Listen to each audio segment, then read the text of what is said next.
We're bringing those updates from the Onewheel GTS platform to the GT platform, and those updates will be available with a simple firmware upgrade. Oh yeah, and the firmware upgrade only took 5 minutes for me, no issue. Now, we got a couple extra things too. Today in this firmware update, you will now be able to dim your LED light bar lights. They're pretty darn bright. You'll now be able to dim them from your Onewheel app. This is a nice feature to have, but it didn't bother me before. I put mine at 50%. But there's even more.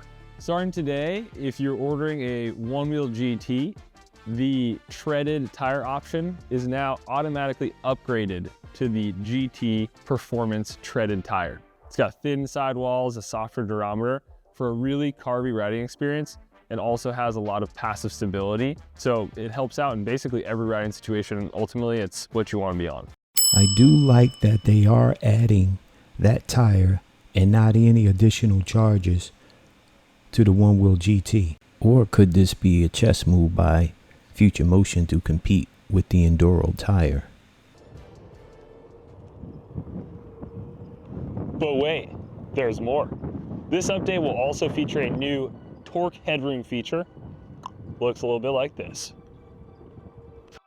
So this is the new torque headroom feature. Now it's pretty cool. You're gonna see on your app here a line. It's green when you're not moving, and that green line tells you that you have plenty of torque headroom left available.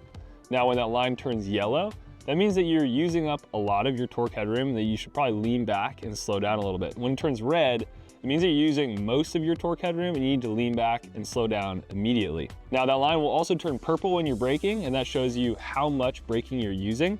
So if that braking line is about halfway, that means that you're using half your braking and you can brake twice as hard.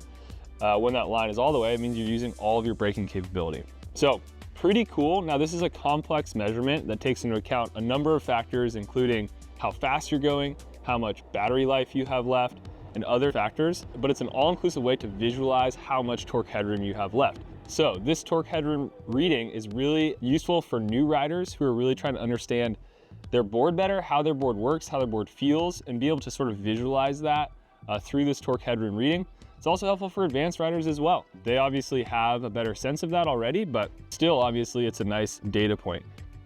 Pretty exciting feature to roll out to you all. It's actually available on GT and on GTS, and it may come into the Pint ecosystem within time. So go update your boards and get rolling with the new torque headroom feature.